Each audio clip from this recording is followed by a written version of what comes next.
Olá, meu nome é Priscila e essa é a nossa última aula sobre o livro Últimos Cantos. Na aula de hoje, nós vamos ver um pouco mais sobre alguns aspectos formais da obra, como questões de ritmo, rima, como tudo isso se encaixa dentro de Últimos Cantos. Vamos lá!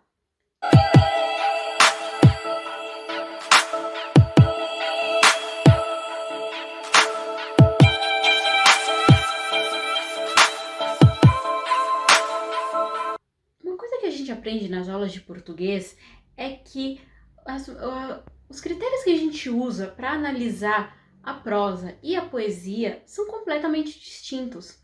Quando a gente analisa a poesia, é importante levar em conta alguns critérios como ritmo, métrica, rima, que são completamente irrelevantes para a prosa. Bom, com relação ao Gonçalves Dias, como isso funciona? Gonçalves Dias é conhecido como um grande mestre do ritmo. Isso significa que ele não se importa tanto com a métrica, com a rima. Ele se importa, nós vamos falar sobre isso mais adiante, mas a grande estrela de um poema de Gonçalves Dias sempre vai ser o ritmo. Isso vai acontecer principalmente nos seus poemas indianistas. Ele sempre tem essa questão da musicalidade, da ideia da dança, às vezes de tambores tocando. Um poema que tem essa musicalidade é justamente o Canção do Exílio, que está no primeiros cantos, não no últimos cantos, mas sobre o qual a gente já falou anteriormente. Se vocês voltarem lá na primeira aula, verem um pouquinho sobre a primeira estrofe de Canção do Exílio, vocês vão perceber essa musicalidade na obra. Outro poema muito importante que tem também toda essa questão musical, o ritmo é construído para dar essa ideia de dança, de musicalidade, é justamente Ijucapirama, que a gente já falou várias e várias vezes aqui. Parece um pouquinho repetitivo, mas é porque é um poema realmente muito importante, ok? E em Ijucapirama, você tem em cada canto você tem uma ideia distinta, uma construção distinta, todas obedecendo essa questão do ritmo. Eu vou dar um tempinho para vocês lerem o canto 4 de Ijucapirama, que é justamente o canto de morte do guerreiro Tupi. Então, vocês vão ler um pouquinho e a gente vai discutir sobre ele em seguida, ok?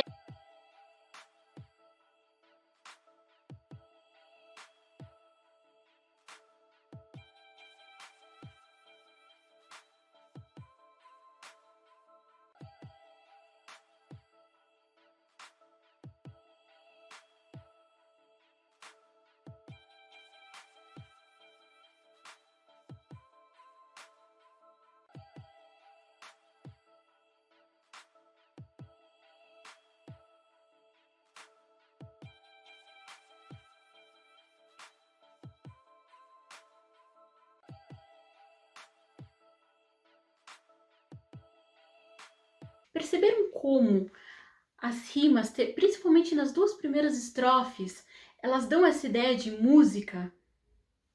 Sou bravo, sou forte, sou filho do norte, meu canto de morte guerreiros ouvi. Principalmente esse final em I, ele dá essa ideia sempre de musicalidade. Percebem isso? Lendo? Ok. E você também tem, em toda a poesia, principalmente na poesia indianista de Gonçalves Dias, não apenas em últimos cantos, mas também em primeiros cantos, a gente tem o chamado ritmo anapéstico, que seria quando você intercala duas sílabas breves ou duas sílabas mais curtas, átonas, e uma sílaba longa, perdão, que seria uma sílaba tônica. Você sempre vai ter isso, duas breves ou átonas e uma longa ou tônica. A gente vai ver melhor como isso funciona com alguns exemplos do próprio livro. Bom, alguns exemplos de ritmo anapéstico que nós vamos ver no livro Últimos Cantos estão nos poemas O Gigante de Pedra, Ijucapirama, não em todos os cantos, mas em vários deles, Marabá, Canção do Tamoio e Mãe d'Água. Eu vou ler com vocês o comecinho de alguns desses poemas para vocês sentirem um pouco como funciona o ritmo anapéstico. Por exemplo, no caso de O Gigante de Pedra, o primeiro verso é: gigante orgulhoso de fero semblante. Vamos repetir mais uma vez, agora dando ênfase nessas sílabas mais fortes, que seriam as sílabas longas. Gigante orgulhoso de fero semblante. Perceberam? A gente tem uma sílaba mais forte e outras duas um pouquinho mais fracas.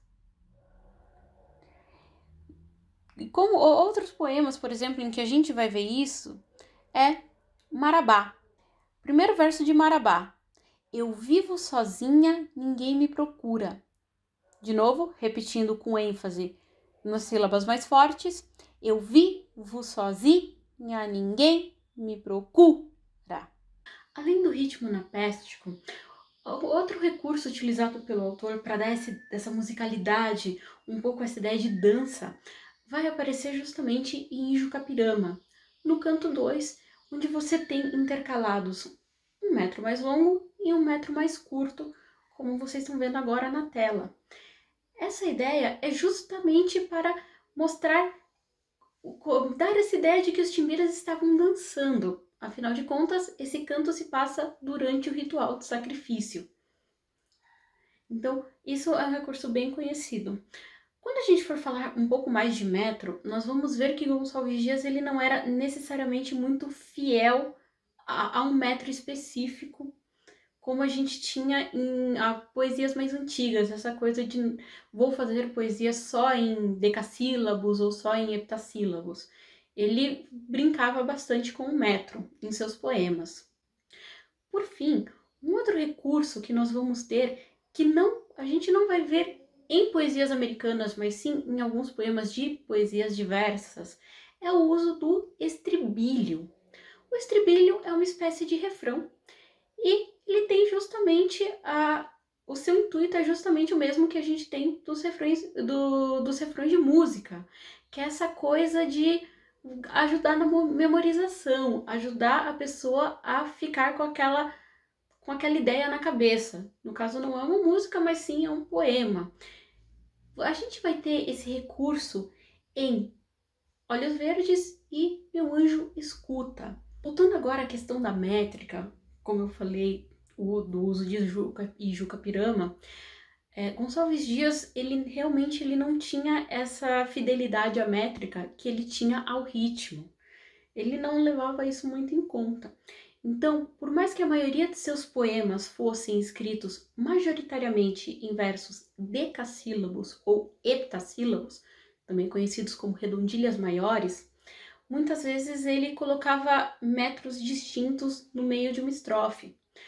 Por exemplo, era muito comum você ter, não sei, versos decassílabos em uma estrofe e ali no meio você vê um verso eneassílabo, um verso endecassílabo.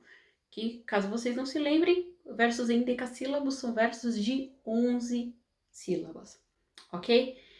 Então, ele tinha essa brincadeira também.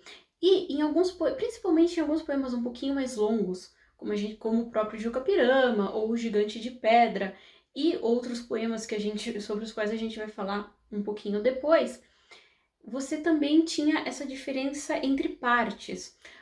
O Gigante de Pedra também é dividido em algumas partes, não tantas quanto o Jucapirama, mas é dividido em partes, e essas partes têm metrificação diferentes entre elas. As metrificações são diferentes. Voltando ao caso de Ijucapirama, um exemplo é o fato de que, no canto 4, que é o canto de morte do guerreiro, ele se utiliza principalmente de pentassílabos, ou redondilhas menores, que é um verso que dá uma ideia de algo mais popular. Afinal de contas, é mais fácil da gente memorizar, então tem essa ideia de algo relacionado à cultura popular. Por sua vez, no canto 10º, que é o canto em que o velho narrador Timbira conta a história, a gente tem o uso de endecassílabos, esses versos de 11 sílabas que estão mais relacionados a uma cultura mais erudita. Então você tem esse uso dos metros nesse sentido, a ideia de mesclar o popular e o erudito.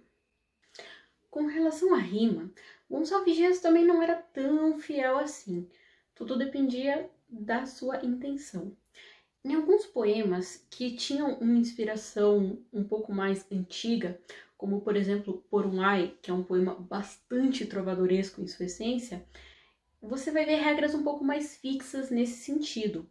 Por um Ai é composto por quadras, diversos heptassílabos, ou redondilhas maiores, e com rimas ABCB, como vocês estão vendo aí na casa de vocês, na tela de vocês. Então, nesse caso, nós temos um poema que ele é bastante fixo, tanto com relação à métrica, quanto com relação à rima também. No entanto, nós temos vários e vários poemas com versos brancos. O que significa um verso branco? Um verso branco são versos que não têm rimas. O poema mais conhecido nesse sentido é Leito de Folhas Verdes, mas um que é muito interessante dentro do livro é a história.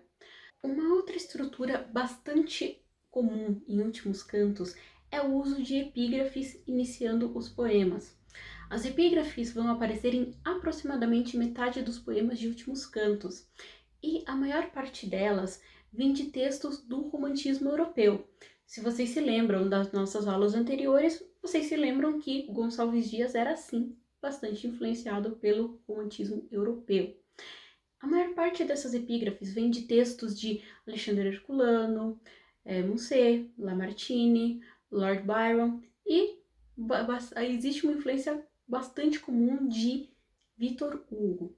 Não apenas em epígrafes, aparece em duas das epígrafes, como também na tradução.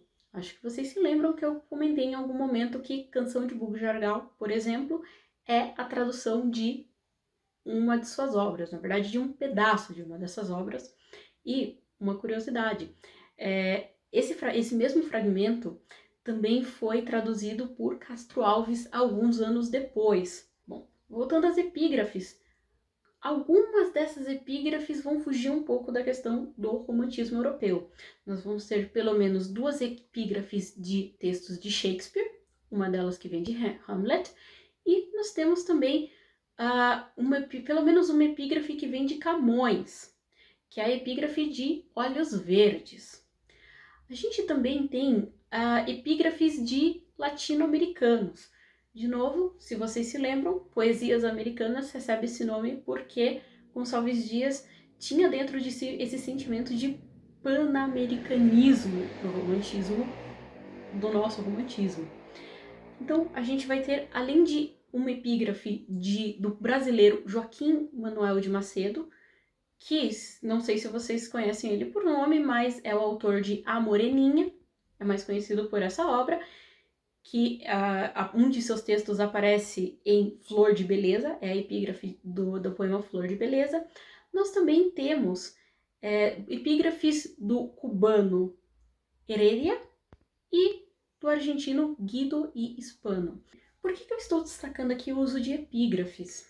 Alguns autores entendem que a ideia de você utilizar uma epígrafe específica, ela vai servir para você dar o tom daquele poema. De certa forma, você é quase como não seria bem um spoiler, mas seria quase como um spoiler daquele poema. É o que vai te dizer se é um poema mais... Qual é o tema, assim? Se é um poema, o sentimento do poema. Se é um poema mais romântico, se é um poema mais melancólico, se é um poema mais alegre. Um exemplo de poema que você consegue perceber o tom pela epígrafe é Anália Poemeto. Em Anália Poemeto, a epígrafe utilizada é de um livro que era bastante popular nessa época, que hoje em dia é desconhecido, pelo menos aqui no Brasil, chamado Paulo e Virgínia. E esse livro, escrito pelo francês Bernardin de Saint-Pierre, ele fala dessa história desse casal que acaba de uma maneira muito trágica. Os dois morrem ao final dessa história. E se você era um leitor de 1851 que conhecia esse romance, você talvez associasse isso ao poema Anália e conseguisse perceber qual seria o final do casal de Anália. Nossa aula fica por aqui. Eu espero que vocês tenham gostado do livro Últimos Cantos. Espero que vocês leiam. Não é uma leitura muito fácil no começo, mas é um livro que vale bastante a pena, ok? Então, não se esqueçam de deixar o like de vocês Se inscrevam no canal se vocês ainda não se inscreveram. Nos sigam no Instagram. E não se esqueçam que na próxima semana nós vamos começar a trabalhar o livro Casa de Pensão com o professor Pedro. Boa sorte e boa prova!